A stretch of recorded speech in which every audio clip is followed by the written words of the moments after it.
Kita pasti teringat dengan kisah Syekh Subakir dan Sabdo Palon yang sudah sangat masyhur tersebut.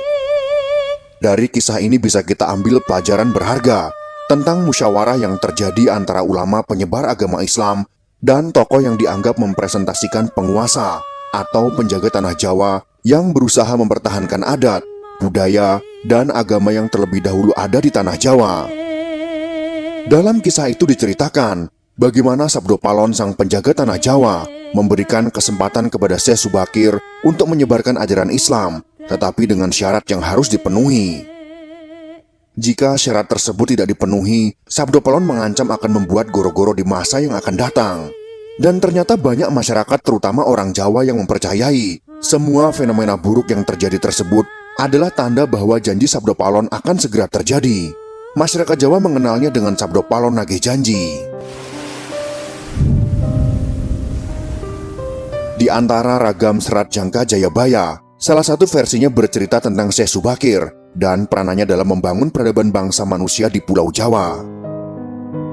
Hikayat Syekh Subakir ini juga tersebut dalam tulisan lontar kuno yang diperkirakan ditulis oleh Kanjeng Sunan Derajat atau setidak-tidaknya oleh murid atau pengikut beliau. Syekh Subakir adalah seorang ulama yang berasal dari Persia. Beliau adalah generasi awal Wali Songo, penyebar Islam di tanah Jawa. Beliau dianggap sebagai orang yang paling berjasa dalam menyebarkan Islam di tanah Jawa. Diriwayatkan bahwa proses Islamisasi di Jawa mengalami hambatan disebabkan kuatnya orang Jawa dalam memegang kepercayaan lama. Syekh Subakir datang ke tanah Jawa bersama Wali Songo generasi awal setelah diperintahkan oleh Sultan Muhammad Al-Fatih di Istanbul, Turki. Kesembilan ulama ini mempunyai spesifikasi keahlian masing-masing. Ada yang ahli tata negara, ahli pengobatan, ahli tumbal, dan lain-lain. Wali 9 ini dibagi menjadi 3 kelompok dan ditempatkan pada 3 tempat, yakni di bagian barat, tengah, dan timur tanah Jawa.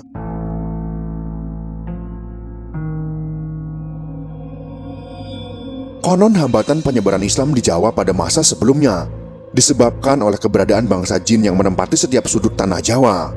Bangsa jin ini dipimpin oleh Sabdo Palon atau Kiai Semar yang bersemayam di puncak Gunung Tidar, Magelang, Jawa Tengah. Syekh Subakir yang ahli dalam ilmu batin segera melakukan pembersihan dengan menancapkan tumbal yang berupa batu hitam di puncak Gunung Tidar. Seluruh tanah Jawa bergejolak. Seluruh bangsa jin yang menguasai tanah Jawa merasakan kepanasan yang teramat sangat, hingga mereka lari tunggang langgang, menyeberang ke lautan, atau menepi ke sudut terpencil tanah Jawa. Sebagian jin yang lain ada yang harus mati akibat hawa panas dari tumbal yang dipasang Syekh Subakir. Oleh karena itulah, Gunung Tidar dipercayai sebagai pakunya tanah Jawa. Melihat hal itu, Sabdo Palon yang telah 9.000 tahun bersemayam di puncak Tidar keluar dalam bentuk manusia, berdiri di hadapan Syekh Subakir. Setelah terjadi perdebatan, mereka pun segera adu kesaktian.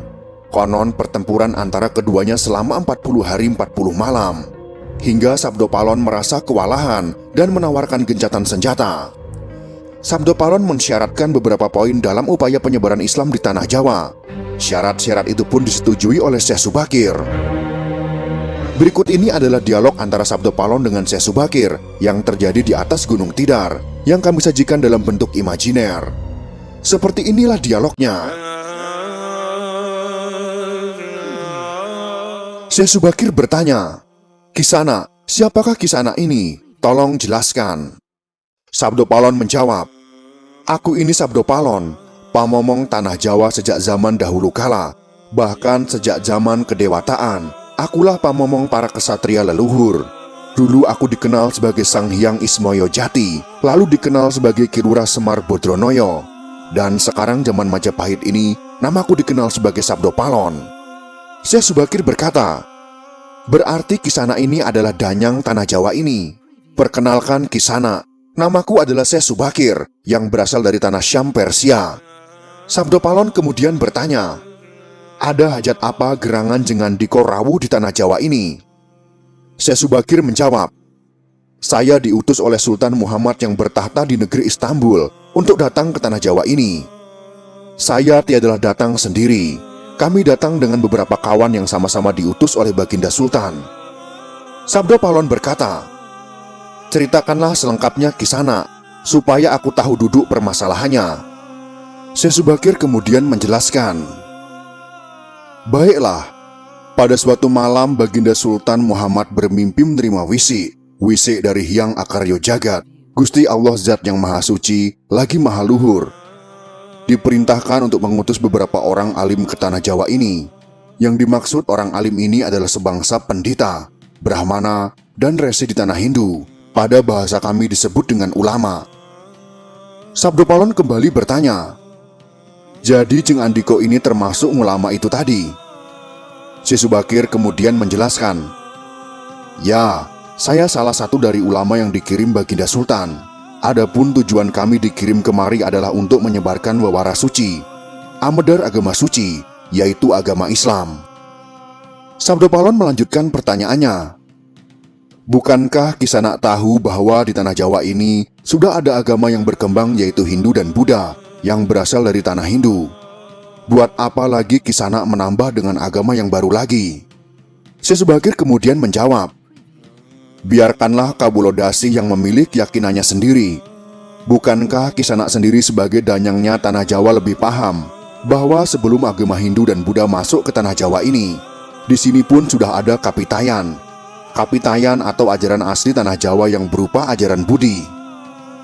Sabdo Palon kemudian menjawab, "Ya, rupanya Kisanak sudah menyelidiki Kawulo Jowo di sini. Memang di sini sejak zaman sebelum ada agama Hindu dan Buddha sudah ada Kapitayan asli. Kapitayan adalah kepercayaan yang hidup dan berkembang pada anak cucu di Nusantara ini." Syekh Subakir penasaran kemudian minta penjelasan. "Jika berkenan, tolong ceritakan bagaimana Kapitayan yang ada di tanah Jawa ini." Sabdo Palon pun menjawab, "Secara ringkas kepercayaan Jawa begini. Manusia Jawa sejak dari zaman para leluhur dahulu kala meyakini ada Sang Maha Kuasa yang bersifat tan keno kinoyo ngopo, tidak bisa digambarkan bagaimana keadaannya. Dialah pencipta segala-galanya, Bawono Agung dan Bawono Alit, jagat besar dan jagat kecil, alam semesta dan alam manusia. Wong Jawa meyakini bahwa Dia yang Maha Kuasa ini dekat, juga dekat dengan manusia. Dia juga diyakini berperilaku sangat welas asih. Dia juga meyakini meliputi segala sesuatu yang ada. Karena itu masyarakat Jawa sangat menghormati alam sekelilingnya. Karena bagi mereka, semuanya mempunyai sukma. Sukma ini adalah sebagai wakil dari Dia yang Maha Kuasa itu. Jika masyarakat Jawa melakukan pemujaan kepada Sang Pencipta, mereka lambangkan dengan tempat yang suwung. Suwung itu kosong, namun sejatinya bukan kosong namun berisi Sang Maha Ada. Karena itu tempat pemujaan orang Jawa disebut Sanggar Pamujan. Di salah satu bagiannya dibuatlah sentong kosong, tempat atau kamar kosong, untuk arah pemujaan. Karena diyakini bahwa di mana ada tempat suwung, di situ ada yang maha berkuasa." Syekh Subakir kemudian berkata, "Nah, itulah juga yang menjadi ajaran agama yang kami bawa, untuk memberi ageman yang menegaskan itu semua. Bahwa sejatinya di balik semua yang mewujud ini, ada Sang Wujud Tunggal yang menjadi pencipta, pengatur, dan pengayom alam semesta. Wujud Tunggal ini dalam bahasa Arab disebut Al-Ahad. Dia maha dekat kepada manusia, bahkan lebih dekat Dia daripada urat leher manusianya sendiri. Ajaran agama kami menekankan budi pekerti yang agung, yaitu menebarkan welas asih kepada alam gumebyar, kepada sesama titah atau makhluk. Lihatlah Sang Danyang, betapa sudah rusaknya tatanan masyarakat Majapahit sekarang. Bekas-bekas perang saudara masih membara, rakyat kelaparan, perampokan dan penindasan ada di mana-mana. Ini harus diperbaharui budi pekertinya." Sabdo Palon kemudian berkata, "Aku juga sedih sebenarnya memikirkan rakyatku. Tatanan sudah bubrah, para pejabat negara sudah lupa akan dharmanya. Mereka saling sikut untuk merebutkan jabatan dan kemewahan duniawi. Para pandito juga sudah tidak mampu berbuat banyak. Orang kecil salang tunjang mencari pegangan. Zaman benar-benar zaman edan." Syekh Subakir kemudian berkata, "Karena itulah mungkin Sang Maha Jawata Agung menyuruh Sultan Muhammad Turki untuk mengutus kami ke sini. Jadi wahai Sang Danyang Tanah Jawa, izinkanlah kami menebarkan wawara suci ini di wewengkon kekuasaanmu ini." Sabdo Palon kemudian menjawab, "Baiklah jika begitu, tapi dengan syarat-syarat yang harus kalian patuhi." Syekh Subakir kemudian bertanya, Apa kiranya syarat itu, wahai sang danyang tanah Jawa? Sabdo Palon kemudian memaparkan syarat-syaratnya.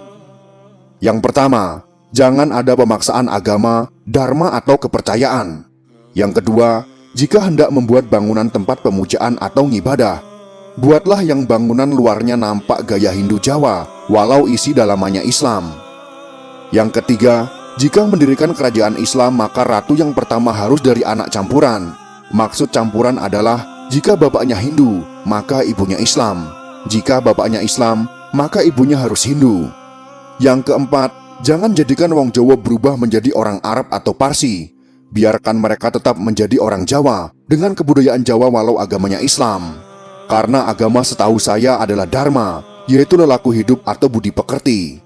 Hati-hati jika sampai orang Jawa hilang Jawanya, hilang kepribadiannya, hilang budi pekertinya yang adiluhung, maka aku akan datang lagi. Ingat itu, 500 tahun lagi jika syarat-syarat ini kau abaikan, aku akan muncul membuat goro-goro. Syekh Subakir kemudian menanggapi, baiklah, syarat pertama sampai keempat aku setujui. Namun khusus syarat keempat, betapapun aku dengan kawan-kawan akan tetap menghormati dan melestarikan budaya Jawa yang adiluhung ini. Namun jika suatu saat kelak karena perkembangan zaman dan ada perubahan, maka tentu itu bukan dalam kuasaku lagi. Biarlah Gusti Kang Akaryo Jagat yang menentukannya.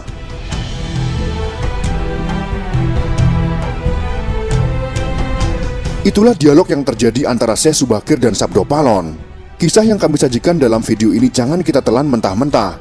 Akan tetapi ada hikmah dan pesan yang dapat kita ambil dari dialog tersebut, bahwa penyebaran agama Islam tidak pernah dilakukan dengan paksaan di tanah Jawa, serta tidak membuang adat dan kebudayaan yang telah ada dan dijalankan oleh masyarakat Jawa, asal tidak bertentangan dengan agama.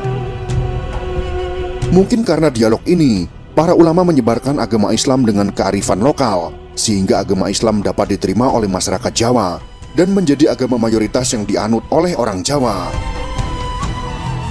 Yang jelas bahwa kisah tersebut mengandung filsafat yang sangat luar biasa dan sangat relevan sampai saat ini, bahwa penyebaran agama tidak boleh dengan paksaan, menyaring segala bentuk faham, ideologi, budaya luar yang masuk ke tanah Jawa, agar orang Jawa tidak hilang Jawanya,